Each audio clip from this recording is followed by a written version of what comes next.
Mga kapatid, tayo muli nagbabalik sa ating gawain o sa ating kapahayagan mula sa magandang balita, Biblia. Mga kapatid, ito ang ating pagbubulayan ngayong gabi. Paano ako maliligtas? Itong magandang katanungan sa ating pag-aaral. Tandaan natin mga kapatid, ang bawat isa ay dapat magkaroon ng kaligtasan. Dito natin malalaman kung kanino tayo magkakaroon ng kaligtasan. Tandaan natin, merong isang daan, merong isang susi at merong isang pintuan na dapat nating daanan at pasukin. Dito natin matutunghayan mga kapatid kung sinong ito at kung paano tayo magkakaroon ng kaligtasan. Mga kapatid, bago tayo magpatuloy, tayo magpasalamat sa Ama, sa Anak at sa Banal na Espiritu Santo sapagkat nasa kanila ang kapurihan, kadakilahan, kalawalhati at kapangyarihan magpakailanman. Sanawat sanawa. Mga kapatid, tayo manalangin sa Ama, sa Anak at sa Banal na Espiritu Santo bago tayo magpatuloy sa ating pag-aaral. Amang Diyos, kami po'y dumadalangin sa oras na ito sa pamagitan lamang ng Panginoong Jesucristo at kasapagabay ng Banal na Espiritu Santo. Ama, ikaw ang aming itinataas sa oras na ito sa pangalan lamang ng Panginoong Jesucristo. Amang Diyos, dinadakila ka namin, pinupurihan ka namin, nasa iyong kapangyarihan at kalawalhatian. Amang Diyos, idinadalain ko po ang bawat isa na nangangailangan ng pagkaing spiritual o physical man at nangangailangan ng kaligtasan mula yung papawid, pandagat man o panlupa man, nasan man naroroon ang isang kaluluwa. Naway kabagat patawarin kami mga tao habang kami nabubuhay sa mundong to sapagkat kung paano kami magpatawad sa aming kapwa. Amang Diyos, idinadalain ko po ang oras itong pag-aaral na ito na kung paano magkaroon ng kaligtasan at sa pamagitan nino. Dito matutunghayan namin sa aming pag-aaral. Ama, nasa inyong kapurihan, kadakilahan, kalawalhatian sapagkat ang lahat ito ay aking hiningit dinadalangin sa inyong Ama sa pamagitan lamang ng Panginoong Jesucristo at kasapagabay ng Banal na Espiritu Santo. Sanawat sa maraming salamat po Ama, Anak at Banal na Espiritu Santo.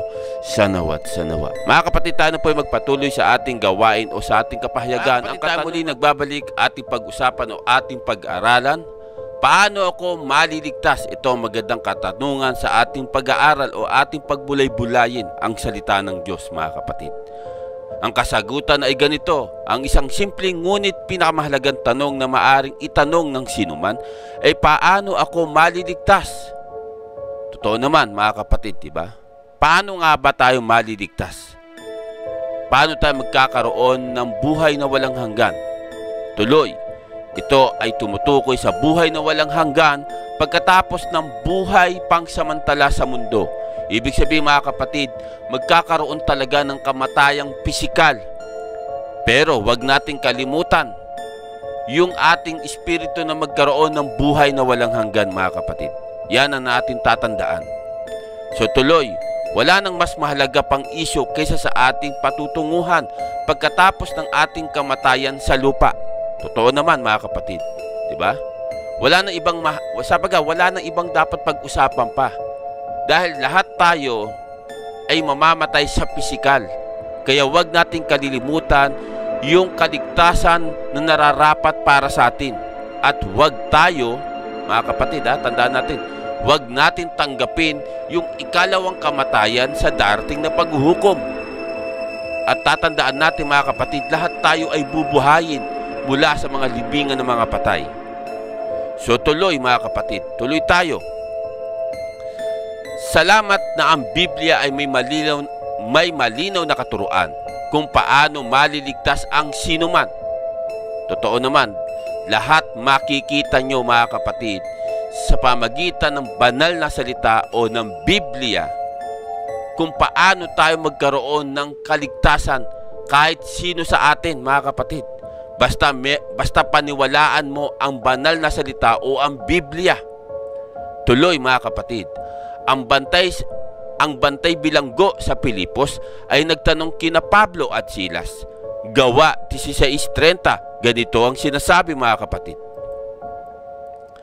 Inilabas niya ang mga ito at sinabi, mga Ginoo, ano po ang dapat kong gawin upang ako'y maligtas? Yan ang katanungan ng bantay. Sumugot sina Pablo at Silas.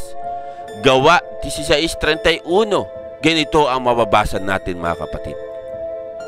Sumagot sila, sumampalataya ka sa Panginoong Hesus at maliligtas ka, ikaw at ang iyong sambahayan. Isipin niyo mga kapatid ha, ito yung ibinibigay sa pamagitan ng Panginoong Kristo.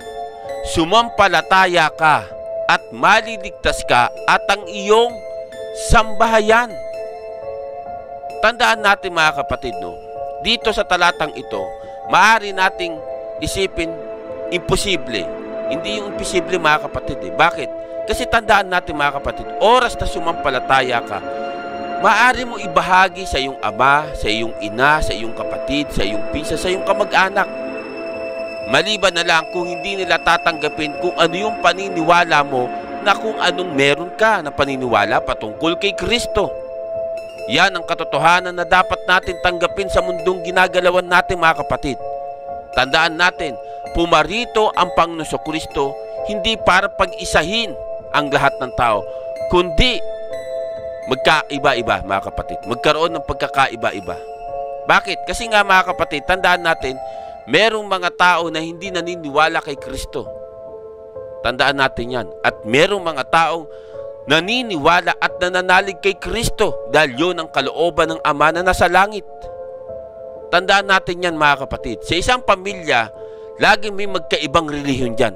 Yan ang lagi natin tatandaan.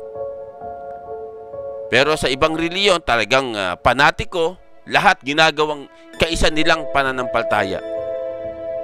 So tuloy mga kapatid, yan ay nangyayari sa panahon natin, tandaan natin mga kapatid. Pero sabi nga, no, ng talata, basahin natin uli mga kapatid. Sumagot sila, sumampalataya ka sa Panginoong Hesus at maliligtas ka, ikaw at ang iyong sambahayan. Yan ang nais ng Ama na nasa langit mga kapatid sa pamagitan ng Panginoong Kristo. Kaya kasi sabi ko mga kapatid, no, kung ikaw ay nananampalataya sa pamagitan ng Panginoong Kristo at ginagabayan ka ng banal na Espiritu Santo, sapagkat yun ang kalooban ng Ama na nasa langit, maaari mo ibahagi sa mga mahal mo sa buhay. Ano man ang kanilang reliyon, ipaliwanag mo, ipaintindi mo. Sila ang bahala magdesisyon kung paniniwalaan kinala o kung paniniwalaan kanila o hindi.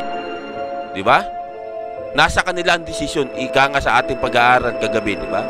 Nasa kanila kung ang desisyon nila ay hindi natin sila makasama na walang hanggan, nandoon sila sa kaparusahan. Bakit? Kasi nga hindi nila tinanggap sa buhay nila ang Panginoon Kristo. So tuloy mga kapatid, tuloy tayo. Una, katanungan dito mga kapatid, no? Una, paano ako maliligtas? Ano ang dapat kong gawin upang ako ay maligtas? Tayong lahat ay nagkasala. Makikita natin ito sa Roma 3:23. Ganito ang sinasabi mga kapatid. Sapagkat ang lahat ay nagkasala at walang sinumang karapat-dapat sa paningin ng Diyos. Tandaan natin mga kapatid, lahat ay nagkasala. Tandaan natin, lahat tayo ay nagkasala sa paningin ng Diyos. So tuloy mga kapatid, ito pinapakita sa atin mga kapatid sa Roma 3:23, lahat tayo ay nagkasala. So tuloy, tayo ay pinanganak ng makasalanan. Ibig sabihin mga kapatid, tayo ay pinanganak ng makasalanan. Mga awit 51 versikulo 5, ganito ang sinasabi mga kapatid. Ako'y masama na buhat ng iluwal, makasalanan na nang ako'y isilang. Isipin nyo mga kapatid ha. Isipin nyo mga kapatid, mula pa lang na ikaw ay iluwal ng iyong ina na nasa bago niya iluwal, o mula nung iniluwal ka sa sinapupunan ng iyong ina, ikaw ay masama na, ikaw ay makasalanan na mga kapatid. Bakit? Kasi nga dala-dala natin ang kasalanan ni Adan, nung unang tao mga kapatid. At tuloy mga kapatid, at pinili nating lahat ang magkasala. Mga ngaral 7 versikulo 20, ganito sinasabi mga kapatid. Walang taong nabuhay sa daigdig na gumagawa ng mabuti at hindi nagkasala. Ibig sabihin mga kapatid, gumawa ka man ng mabuti, nagkasala at nagkasala ka pa rin sa paningin ng Diyos. Kasi nga wala kang mutuwid ni isa eh. Sabi nga sa di ba? Sabi nga ni Apostol Pablo sa Roma eh. Ano ba sabi sa Roma 3:23 mga kapatid? Ulitin natin. Sapagkat ang lahat ay nagkasala at walang sino mang karapat-dapat sa paningin ng Diyos. Yan ang katotohanan mga kapatid na dapat natin maintindihan at maunawaan.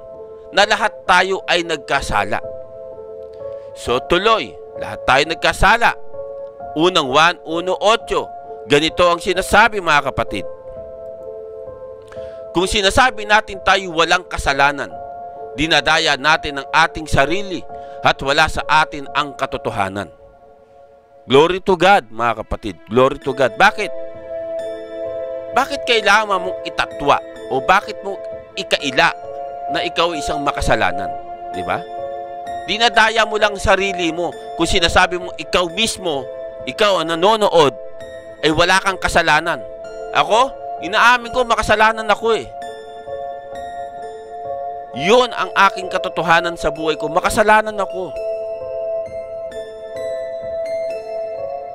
Bagamat sinusunod ko ang kalooban ng Ama, pinipilit kong magpakabanal sa paningin niya sa pamagitan ng Panginoong Kristo. Pero inaamin ko pa rin na ako isang makasalanan. Hindi ako banal.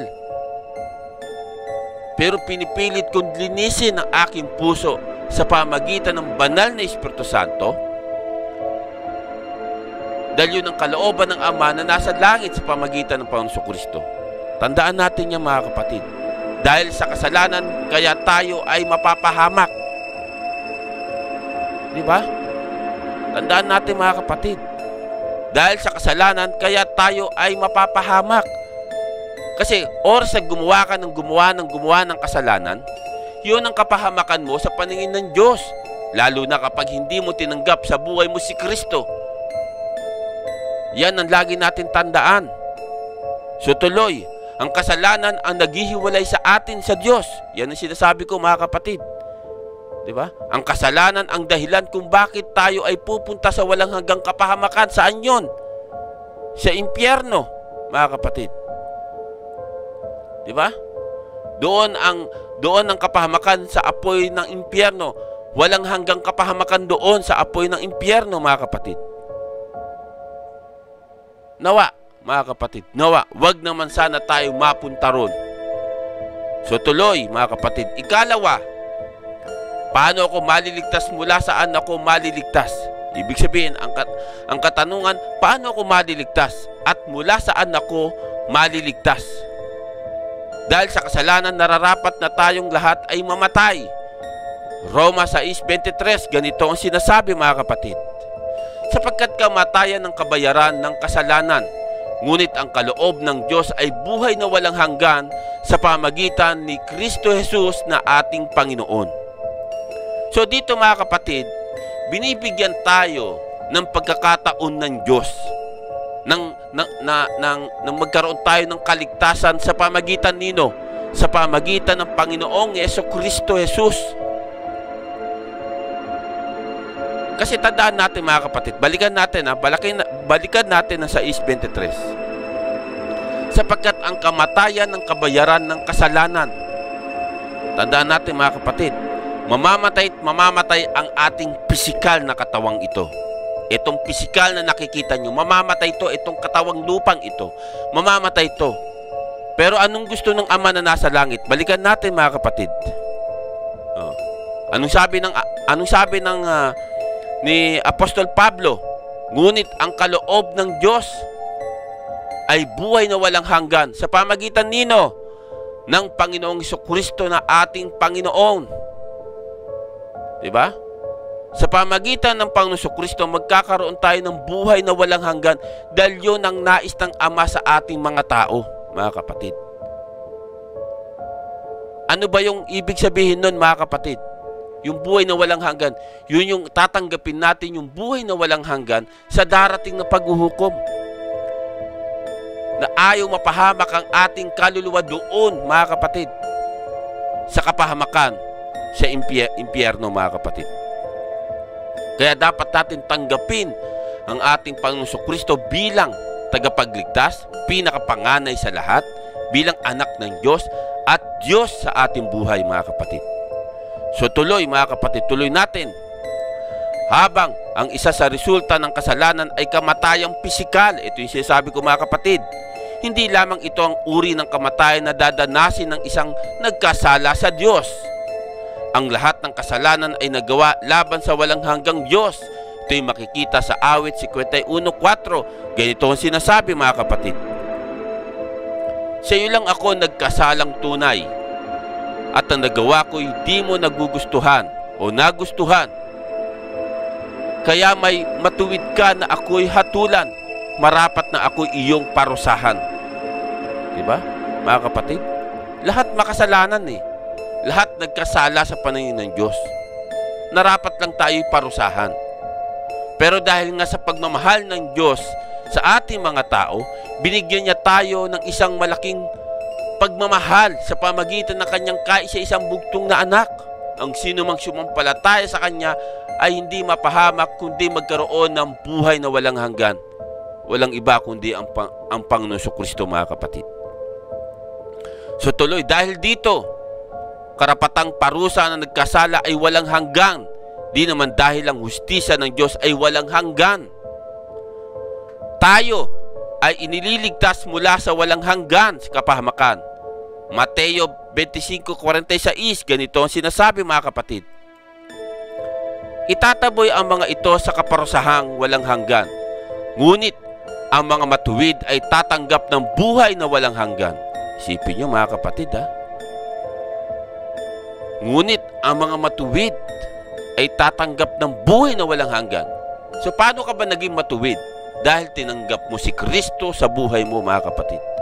Itinutuwid ka ng Ama na nasa langit sa pamagitan ng banal na Espiritu Santo, dahil yun ang kalooban ng Ama sa pamagitan din naman ng Panginoon Jesucristo, mga kapatid. Tandaan natin yan, mga kapatid. Isinugo ng Ama ang banal na Espiritu Santo sa pangalan ng kanyang bugtong na anak. Kanino? Ang Panginoong Jesucristo, mga kapatid. Yung sinasabi ng Panginoong Jesucristo rito, mga kapatid, balikan natin, mga kapatid, Mateo 25:46. Itataboy ang mga ito sa kaparusahang walang hanggan. Sino yun, mga kapatid? Yung mga itataboy doon sa kaparusahan ng walang hanggan, ito yung ayaw kumilala sa Panginoon Jesucristo. At kung uunawain mo sa pangungusap ng Panginoon Jesucristo doon sa Mateo 25, pinapatungkol niya rin to sa mga Pariseyo, sa mga Hudyo na hindi sa kinikilala bilang anak ng Diyos at ayaw tanggapin ang kanyang katuruan o kanyang aral. At dumating na rin to sa ating panahon, mga kapatid. Yung mga taong ayaw kumilala sa Panginoon Jesucristo, doon sila itataboy sa kaparusahan na walang hanggan. Ngunit tayong mga tumanggap kay Kristo, sa Panginoon Jesucristo bilang siyang nagkatawang tao at anak ng Diyos at Diyos, tayo naman ay tatanggap ng buhay na walang hanggan. Tuloy, at pagdurusa sa apoy ng impyerno. Pahayag, Kapitulo 20, versikulo 15, ganito sinasabi, mga kapatid. Itinapon sa lawang apoy ang sinumang hindi nakasulat ang pangalan sa aklat ng buhay. Isipin nyo, mga kapatid. No? Isipin nyo na lang yung, mga kapatid, no? Na kung hindi mo tatanggapin si Kristo sa buhay mo at hindi ka susunod sa kalooban ng Ama na nasa langit, hindi masusulat ang iyong pangalan sa buhay ng aklat. Ano mangyayari, mga kapatid? Ano mangyayari sa mga taong hindi nakasulat sa buhay ng aklat? Itinapon sa lawang apoy ang sinumang hindi nakasulat ang pangalan sa aklat ng buhay. Nakakalungkot isipin, mga kapatid. Nakakalungkot isipin yung mga taong ayaw tumanggap sa nag-iisang bugtong na anak, sa anak ng Diyos na namatay sa krus dahil sa ating mga kasalanan. Nakakalungkot. Hindi nakasulat ang kanilang mga pangalan doon sa buhay ng aklat, mga kapatid. Nawa, wag naman mangyari sa atin na huwag isulat, no, mga kapatid. Panigurado ako, mga kapatid, oras sa tinanggap mo sa buhay mo si Kristo at sumunod ka sa kalooban ng Ama na nasa langit at nagpasakop ka sa banal na Espiritu Santo sa pamagitan ng Panginoong Kristo, maisusulat ang pangalan mo doon sa aklat ng buhay. Tandaan natin yan, mga kapatid. Tuloy, mga kapatid. Tuloy. Pangatlo, paano ako maliligtas? Ano ang paraan na ibinigay ng Diyos upang ako ay maligtas? Dito natin matutunghayan, mga kapatid, no? Ano ang paraan na ibinigay ng Diyos upang ako ay maligtas? Dahil ang karapatang parusa sa kasalanan ay walang hanggan. Tanging ang Diyos lamang ang makababayad sa ating mga kasalanan dahil siya lamang ang walang hanggan. Totoo naman, di ba, mga kapatid? Bukod tangi ang Diyos lamang ang makakapagbayad sa ating mga kasalanan kung tatanggapin mo si Kristo sa buhay mo, mga kapatid. Bilang anak ng Diyos, bilang Diyos at bilang tagapagligtas at pinakapanganay sa lahat. Glory to God.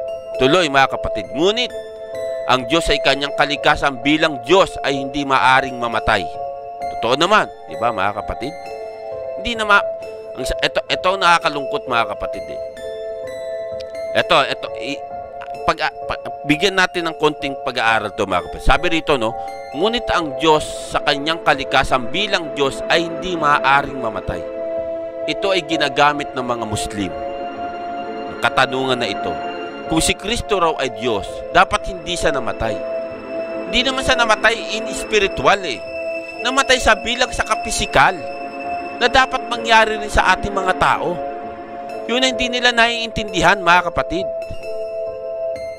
At yan din, mga kapatid, ang ibang reliyon sa daigdig ay hindi naniniwala kay Kristo. Kung si Kristo raw ay Diyos, bakit kailangan niyang mamatay? Diyos nga siya Kaya hindi nila pinaniniwalaan si Kristo, mga kapatid. Nakakalungkot isipin, pero yan ang katotohanan, mga kapatid. Maraming tao na hindi naniniwala kay Kristo. Nakakalungkot isipin, mga kapatid. So tuloy natin, mga kapatid. Kaya nga, ang Diyos ay nagkatawang tao sa persona ng Panginoong Kristo. In Jesus name, mga kapatid. Diba? Bagamat siya'y anak ng Diyos at Diyos, siya'y nagkatawang tao sa persona ng Panginoong Kristo. Yan ang katotohanan, mga kapatid. At naging tunay na tao ang Diyos, nakipamuhay sa mundo ng mga tao at itinuro sa atin kung paano tayo maliligtas. Yan ang mga aral ng Panginoong Kristo na dapat natin tanggapin, mga kapatid. Tandaan natin, mga kapatid, hindi nagsasalita sa ganang sarili lamang ng Panginoong Kristo ang nais niyang ibahagi, kundi kung ano yung sinasabi sa kanya ng Ama na nasa langit. Yun ang kanyang pinapaalam din sa mga taong nakikinig sa kanya. Tandaan natin yan, mga kapatid. Hindi ako nagsasalita sa ganang sarili ko, mga kapatid. Pinahayag ko kung ano yung kalooban ng Ama na nasa langit sa pamagitan ng ano? Sa pamagitan ng banal na salita, mga kapatid. O Biblia, mga kapatid. So tuloy, mga kapatid, nang tanggihan ng mga tao ang kanyang mensahe at hatulan siya ng kamatayan, kusang loob niyang ibinigay ang kanyang sarili at pumayag na ipako siya sa krus. 1 Kapitulo 10, versikulo 15, ganito sinasabi, mga kapatid. Kung paanong nakilala ako ng Ama at siya ang nakikilala ko, gayon din naman, nakikilala ko ang aking mga tupa at ako namay nakikilala nila at inaalay ko ang aking buhay para sa mga tupa. Glory to God in Jesus name, mga kapatid. Dito pinapakita, mga kapatid, no? Nakikilala ng Panginoong Kristo ang Ama na makapangyarihan sa lahat na nasa langit. Okay? Kung paano rin naman nakikilala ng mga tupa ang Panginoong Kristo, inalay niya ang kanyang buhay para sa ating mga tupa na kumikilala sa Panginoong Kristo dahil yun ang kalooban ng Ama na nasa langit, mga kapatid. Nakakalungkot man isipin, sabi ko nga, di ba, paulit-ulit ko na sinasabi, may mga taong hindi matanggap na namatay sa krus ang Panginoong Kristo dahil sa ating mga kasalanan. Nakakalungkot isipin, mga kapatid. Yan ang katotohanan, mga kapatid. So tuloy, mga kapatid, tuloy tayo. Dahil naging tunay na tao si Jesus, maaari siyang mamatay sa pisikal. At dahil tunay na Diyos din naman si Jesus, walang hanggan ang katumbas na halaga ang kanyang kamatayan. In Jesus' name, mga kapatid. Yan ang katotohanan na dapat natin malaman bilang nabubuhay pa tayo sa mundong ito, mga kapatid. Tandaan natin, mga kapatid. Dahil naging tunay na tao si Jesus, in pisikal, mga kapatid, maaari siyang mamatay sa pisikal. At dahil tunay na Diyos din naman si Jesus, walang hanggan ang katumbas ng halaga ng kanyang kamatayan. Hindi mo matutumbasan yun, mga kapatid. Ang nais lang naman ng Panginoong Kristo at ng Ama na nasa langit, tanggapin mo siya. Tanggapin mo na siya'y namatay dahil sa iyong kasalanan. Tanggapin mo siya para magkaroon ka ng kaligtasan at makapasok ka doon sa kaharian ng langit, mga kapatid. So tuloy, mga kapatid, tuloy natin. Ang kamatayan ni Jesus sa krus ang perpekto at kumpletong pambayad sa ating mga kasalanan. Ito'y makikita sa unang 1:2. Ganito ang sinasabi, mga kapatid. Sapagkat si Kristo ang handog sa ikapagpapatawad ng mga kasalanan natin at kasalanan din ng lahat ng tao. Glory to God, mga kapatid. Diba? Ang Panginoong Kristo ang hinandog ng Ama na nasa langit para sa ating mga kasalanan. Inako niya ang parusa na tayo ang dapat tumanggap. Ang pagkabuhay na magmuli ni Jesus ang nagpapatunay na ang kanyang kamatayan ay sapat na pambayad at perpektong handog para sa ating mga kasalanan. Glory to God, mga kapatid. Tandaan natin, mga kapatid. May dahilan ng Diyos, no? May dahilan na ang Diyos o may dahilan ang makapangyarihang Diyos Ama na nasa langit kung bakit, no? Kung bakit na ibinigay niya ang kanyang kaisa-isang bugtong na anak para akuin ang lahat ng kasalanan ng sanlibutan. May dahilan ng Diyos, mga kapatid, eh. Sa lamang nakababatid. Hindi natin maaarok ang kaisipan ng Diyos. Tandaan natin yung, mga kapatid. Pero sabi nga dito, na, mga kapatid, sabi nga dito sa ating pag-aaral, inako niya ang parusa na tayo ang dapat tumanggap. Tandaan natin yan, mga kapatid. Ang pagkabuhay na mag-uli ni Jesus ang nagpatunay o nagpapatunay na ang kanyang kamatayan ay sapat na pambayad at perpektong handog para sa ating mga kasalanan. Isipin niyo, mga kapatid, anak ng Diyos, nagkatawang tao, namatay sa krus dahil sa ating mga kasalanan. Ipinahayag ng anak nagpahayag ang ama o yung nais ng Ama na nasa langit sa pamagitan ng kanyang anak. At ipinangaral ang lahat na dapat ituro sa lahat ng tao. At ito na nga, mga kapatid, perpektong handog para sa ating mga kasalanan, ang kamatayan ng Panginoong Kristo. Kailangan mo ng kaligtasan, mga kapatid. Ikaw na nanonood sa oras ito, kailangan mo ng kaligtasan sa pamagitan ng Panginoong Kristo. So tuloy natin, mga kapatid. Pang-apat, paano ako maliligtas? Ano ang dapat kong gawin? Diba? Ito yung pang-apat na mga kapatid, no, kasagutan sa ating tanong, no. Paano ako maliligtas? Ano ang dapat kong gawin, mga kapatid? Gawa 16:31, basahin natin muli, mga kapatid.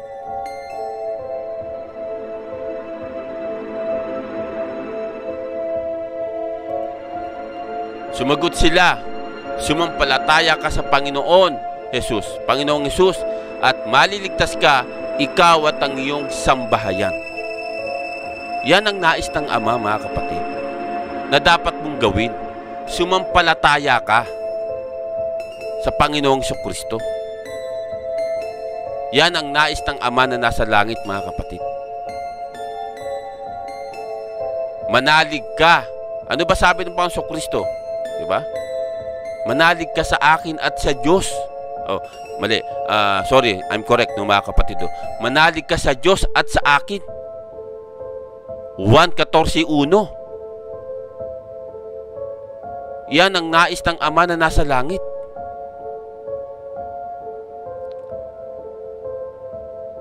Tandaan natin mga kapatid, no? Ang karapat-dapat nating gawin bilang magkaroon tayo ng kaligtasan ay walang iba kundi tanggapin mo si Kristo sa buhay mo, mga kapatid. Ginawa ng Diyos ang lahat ng kailangang gawin upang ikaw ay maligtas, upang ako ay maligtas, upang lahat tayo ay maligtas. Ginawa ng Diyos lahat yon, mga kapatid. Pero ang ibang tao hindi yun nakikita. Nakakalungkot isipin pero hindi yun nakikita. So anong dapat gawin? Ang gagawin mo ay tanggapin sa pamagitan ng pananampalataya ang inaalok niyang kaligtasan. Ito'y makikita sa Efeso 2, versikulo 8 hanggang 9. Ganito sinasabi, mga kapatid.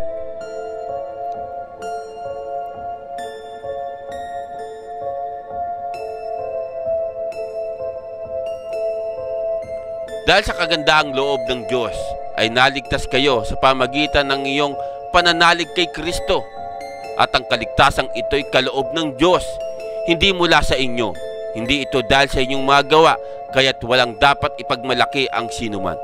Glory to God, mga kapatid. Glory to God. Diba? Wala dapat tayo ipagmalaki, mga kapatid. Dahil sa pamagitan ng Panginoong Kristo, tayo ay nagkaroon ng kaligtasan. Kung mananalig ka sa Panginoong Kristo at sinunod mo ang kalooban ng Ama na nasa langit. Tandaan natin yan, mga kapatid. Magsisi ka sa iyong mga kasalanan sa Diyos at ilagak mo ang buong buo ang iyong pananampalataya kay Jesus lamang at tanggapin na ang kamatayan niya ang perpektong kabayaran para sa iyong mga kasalanan. Manampalataya ka sa Kanya upang hindi ka mapahamak ang iyong kaluluwa. Ito'y makikita sa 1:3-16. Anong sinasabi, mga kapatid? Ganito ang sinasabi ng Diyos sa ating mga tao. Gayon na lamang ang pag-ibig ng Diyos sa salibutan. Kaya ibinigay niya ang Kanyang bugtong na anak upang ang sumampalataya sa Kanya ay hindi mapahamak, kundi magkaroon ng buhay na walang hanggan. Napakasarap isipin nun, mga kapatid. No? Binibigyan tayo ng pagkakataon ng Diyos at binibigyan tayo ng kaligtasan sa pamagitan ng Kanyang kaisa-isang bugtong na anak upang ang sinumang sumampalataya sa Kanya ay hindi mapahamak, kundi magkaroon ng buhay na walang hanggan. Kasi, mga kapatid, nakakalungkot isipin, mga kapatid, no? May mga taong sadyang hindi nakakaunawa sa nais ng Diyos. Nakakalungkot isipin, pero yun ang katotohanan, mga kapatid. May mga taong hindi nakakaunawa kung ano yung nais ng Diyos sa ating mga tao. Kasi bakit? Kasi nga, mga kapatid, sa panahon natin, marami naglipa ng mga relihiyon. Marami mga naglipa ng tagapagturo, mga propeta. Pero tandaan natin, mga kapatid, may bukod tanging dapat nating isipin na mayroong kaligtasan na karapat-dapat natin tanggapin sa pamagitan ng Panginoong Kristo. Yan ang lagi natin tatandaan, mga kapatid. Ang kaligtasan na inaalok ng Diyos katulad ng isang regalo. Tandaan natin yan, mga kapatid. Sumampalataya ka lang. Huwag natin gawin ka lang. Sumampalataya ka sa Panginoong Jesucristo at bibigyan ka ng isang regalong buhay na walang hanggan na nagmumula sa Diyos na makapangyarihan sa lahat. Yung Ama na nasa langit, mga kapatid. Yan ang nais ng Ama sa ating mga tao. Ang iyong gagawin ay tanggapin. Tanggapin ito sa pamagitan ng pananampalataya. Kanino? Kay Jesus lamang ang tanging daan tungo sa kaligtasan. Ito'y makikita sa 1:14-16. Ganito sinasabi, mga kapatid. Sumagot si Jesus, "Ako ang daan, ang katotohanan, at ang buhay. Walang makapupunta sa Ama kundi sa pamamagitan ko." Isipin nyo yun mga kapatid ha.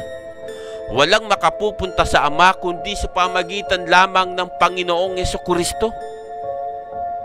Yan ang nais ng Ama na nasa langit, na ating tanggapin sa buhay natin ang Panginoong Kristo.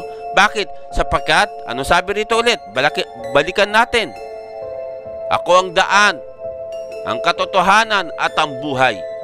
Walang makapupunta sa Ama kundi sa pamagitan ko. Yan, mga kapatid, na dapat natin tanggapin sa buhay natin habang tayo ay nabubuhay sa mundong ibabaw, mga kapatid. Binibigyan tayo ng pagkakataon ng Ama na nasa langit sa pamagitan ng kanyang kaisa-isang bugtong na anak, na bukod tanging siya lamang ang daan, ang katotohanan at ang buhay. Hindi tayo makalalapit sa Ama kundi sa pamagitan ng kanyang kaisa-isang bugtong na anak. Walang iba kundi ang Panginoong Jesucristo, mga kapatid. Nawa, mga kapatid, nawa nakarating ang nais ng Ama gamit ang pag-aaral na ito, mga kapatid, para magkaroon ka ng kaligtasan. Ibinigay ng Panginoong Jesucristo ang kanyang buhay sa atin dahil tayo ay makasalanan. Oras na tinanggap mo si Kristo sa buhay mo, mga kapatid, magkakaroon ka ng buhay na walang hanggan. Hindi sa pisikal, kundi sa espiritual, mga kapatid. Tandaan natin yan, mga kapatid. Yan ang lagi natin tatandaan. Hindi sa pisikal, kundi sa espiritual. Bakit? Kasi, mga kapatid, ito yung sinasabi ko, mga kapatid. Ito na, naibahagi ko na ito sa ibang live streaming. Oras na namatay, itong pisikal na nakikita nyo ngayon sa screen na ito. Ito, yan. Pisikal yan, okay? Ito yung laman na tinatawag. Ang sabi nga sa Genesis, di ba? Sapagkat ikay galing sa alabok, babalik ka rin sa alabok. Yan ang sabi ng Diyos kay Adan. Ngayon, mamamatay itong pisikal na ito. Okay? Ililibing. Okay? Ililibing ito sa lupa. Uurin, matutunaw, magiging abo, magiging buto. So mananatili ka doon, yung katawang lupa. Pero yung kaluluwa, sabi ko nga, yung kaluluwa, dadalhin to sa kabilang buhay. Yung espiritu ng buhay, yung binigay sa iyo ng Diyos, o yung pinahiram sa iyo ng Diyos, babalik sa Kanya. Ngayon, darating ang panahon, muli tayong bubuhayin ng Diyos. Okay? Kukunin, sabaga, aayusin niya uli, mga kapatid, no? Aayusin niya uli yung ating katawan lupa. Okay? Dahil makapangyarihan ng Diyos eh. Aayusin niya ulit at ibabalik niya yung kaluluwa at ang espiritu ng buhay doon sa katawan lupa na yon, na babaguhin niya para karapat-dapat yung katawang lupa na yon, na babaguhin para karapat-dapat sa langit, na hindi nasisira, na hindi nagkakasakit, na hindi nalulungkot, na hindi ka naiiyak, hindi ka na daranas na maraming problema. Bakit? Kasama mo na ang Diyos magpakailanman. Oras na tinanggap mo si Kristo sa buhay mo, mga kapatid. Tanggapin mo si Kristo sa buhay mo at magkakaroon ka ng buhay na walang hanggan. Tanggapin mo si Kristo na siya'y anak ng Diyos at nagkatawang tao para ipaalam ang kalooban ng Ama na nasa langit, ang mga nais niya, at ipaalam sa ating mga tao. At ito na nga, nakarating sa atin, mga kapatid. Sa pamagitan nino? Sa pamagitan ng banal na salita. Ang Biblia, mga kapatid, tandaan natin ang Biblia ay salita ng Diyos na makapangyarihan sa lahat. Yan ang pagkatatandaan natin, mga kapatid. Kaya bigyan natin kahalagahan ang banal na salita o ang Biblia sa ating buhay. Dahil yan ang salita ng Diyos. Dahil dyan mo matututunan, dyan mo malalaman, dyan mo maunawaan kung ano ang dapat mong gawin sa buhay mo. At dyan mo makikilala ang Kristo na dapat natin tanggapin sa buhay natin. Mga kapatid, magsisi ka. Tanggapin mo si Kristo sa buhay mo. Bukod tanging si Kristo lamang ang daan, ang pintuan, ang susi para makarating ka doon sa kaharian ng langit. Mga kapatid,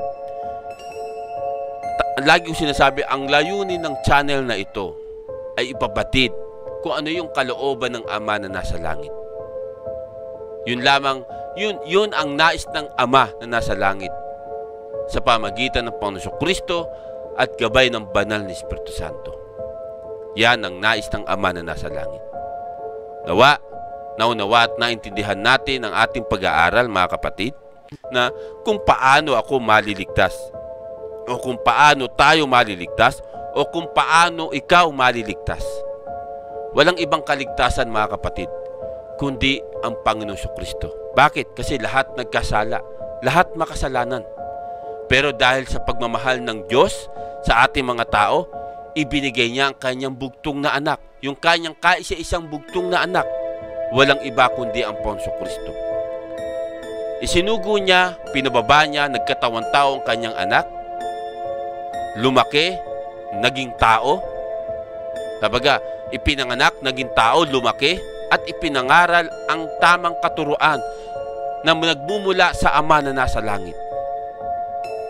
Yan ang nais ng Ama na nasa langit sa ating mga tao. Natanggapin natin si Kristo bilang tagapagligtas, bilang pinakapanganay sa lahat, bilang anak ng Diyos, at bilang Diyos na nagkatawang tao. Yan ang tunay na kaligtasan sa pamagitan ng Panginoong Kristo. Oras na, mga kapatid. Oras na para tanggapin mo si Kristo sa buhay mo. Alam kong mahirap. Tandaan natin, mga kapatid. Alam kong mahirap na tanggapin natin si Kristo sa buhay natin. Bakit? Kasi ayaw pa natin mayaalis yung mga bagay na ginagawa natin sa pamumuhay habang nandito tayo sa mundong ito. Andiyan yung sugal, inom, sigarilyo. Sugal, babae, inom, sigarilyo, gala, kain. Hindi ko naman sinabing pinagbabawal ng Diyos ng lumamon ka ng marami. So be it kung kaya mo. Diba? Pero sabi nga ng Panginoong Kristo, sa darating na panahon, maraming magiging matakaw.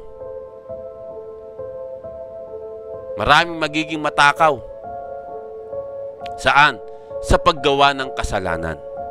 Tandaan po natin yan, mga kapatid. Nawa, naintindihan at naunawaan nyo, mga kapatid, kung paano tayong maliligtas, kung paano ikaw maliligtas, kung paano ako maliligtas. Glory to God in Jesus' name. So, mga kapatid, ako'y muli nagpapasalamat sa lahat ng patuloy na sumusuporta at nanonood sa channel na ito. Glory to God. Aking dalangin sa Ama, sa Anak at sa Banal na Espiritu Santo ang kaligtasan ng bawat isa mula yung papuwid, pandagat, panupan-lupa man, nasan man naroroon ang isang kaluluwa. At ating pasalamatan ng Ama, ang Anak at ang Banal na Espiritu Santo sapagkat patuloy tayo na patuloy niya tayong binibigyan ng pagkakataon, no, makapag-share o talagang kalooban ng Ama to na nasa langit na tayo makapagpahayag ng salita ng Diyos. Hanggang sa muli, mga kapatid, bago tayo magtapos, tayo magbigay ng maiksing panalangin sa Ama, sa Anak at sa Banal na Espiritu Santo sa nawat sa nawa. Amang Diyos, kami po nagpapasalamat sa oras ito sapagkat kayo po ang aming Ama na nasa langit, ang isang pinupurihan dinadakila na sa inyong kapangyarihan at kalawalhatian. Amang Diyos, nagpapasalamat kami na binigyan nyo kami ng pagkakataon na magkaroon ng kaligtasan at magkaroon ng buhay na walang hanggan, walang iba kundi sa pamagitan lamang ng Panginoong Kristo. Ama, kami po'y nagpapasalamat at taos-puso kami nagpapasalamat sa inyo ng Ama, sa inyo po, Ama, at sa Panginoong Kristo at sa Banal na Espiritu Santo, sapagkat binibigyan niyo po talaga po kami ng buhay na walang hanggan sa darating na paghuhukom. Amang Diyos, dinadalaan ko po ang bawat isa na nangangailangan ng kaligtasan at nangangailangan ng kapatawaran at nangangailangan ng pagkain spiritual o physical man. Maraming salamat po, Ama, Anak at Banal na Espiritu Santo, sapagkat nasa inyo lamang po ang kapurihan, kadakilahan, kalawalhati at kapangyarihan magpakailanman sa nawat sa nawa. Hanggang sa muli, mga kapatid, ako ay nagpapasalamat sa bawat isa. Maraming salamat po muli. At nawa, no, patuloy lang po kayo sumuporta sa inyong lingkod, patuloy lang po kayo manood. Masaya na po ako, mga kapatid, no? Masaya na po ako at masaya na rin ang Ama, ang Anak at ang Banal na Espiritu Santo na kahit 1, 2, 3, 4, 5 hanggang 10 na merong nanonood sa bawat ina-upload kong video, nasa kanya lang, ginagawa nyo, kapag nanood po kayo, pinupurihan nyo na rin po ang Ama na nasa langit dahil tinatanggap nyo kung ano yung maririnig nyong mga banal na salita sa pamagitan ng video na ito. Kaya po, ako po muli nagpapasalamat. Nawa, patuloy lang po tayong makinig sa ating ina-upload o sa ating mga video patungkol sa banal na salita. Dalangin ko talaga sa Ama na magpatuloy lang ang channel na ito at nawa tayo ay bibigyan niya ng buhay na walang hanggan. Hanggang sa muli mga kapatid, maraming salamat po sa nawa't sa nawa.